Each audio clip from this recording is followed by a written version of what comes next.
And one thing that's always impressed me about PolyScience is that you're constantly innovating and improving the product. So I'd be happy to hear about any of the advancements that have been made in chillers recently.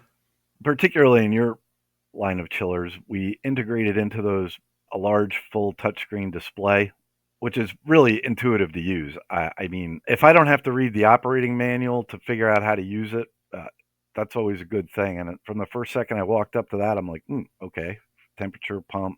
I mean, it is very intuitive. Also supports 5 languages: English, Spanish, French, German, and Mandarin. So that's also a very user friendly interface. One of the things I was mentioning from a maintenance standpoint that we came up with is what we call a dynamic filter. It's actually like a scroll in there that you can set for different time intervals to always make sure that when that scrolls, it moves a fresh piece of filter material in front of the condenser. So I think you can set that, if I'm not mistaken, at 30, 60, or 90-day intervals, perhaps even more choices than that. But that's one thing that makes it, you don't have to remember to pull out.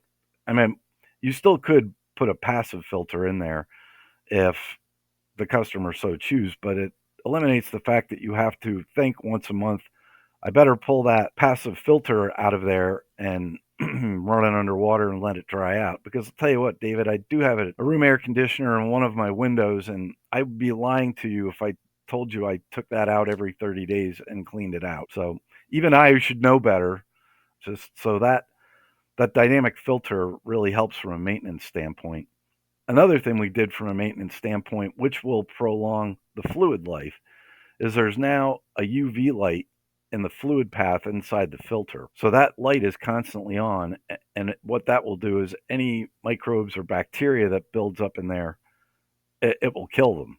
In that case, with one of those in there, I would say you could get away with, depending on use, 90 days without changing the fluid, because that light really does do a very good job of keeping the fluid clean, which also eliminates the fact that you would have to put in a separate algicide or bacterial inhibiting agent. So again, from a maintenance and user friendly standpoint, that helps a lot. Also, what we've done in this line of chillers is they will now heat up to 70 degrees C without an additional option, which is good for an application like a laser, so that the chiller would have to be brought up to above ambient temperature before operation can begin. So the fact that we've extended that temperature range up really helps in an application like that. I mentioned before about the modulating of the fan, which is what we call whisper cool. So not only does that aid in noise reduction, it also, of course, uses less electricity that way if the fan's not running full bore the whole time. So we've found a way to make that more energy efficient too, along with something we call cool command, which is the ability of the compressor to come on at elevated temperatures. Like, when I say elevated, I mean above ambient, above 30 C.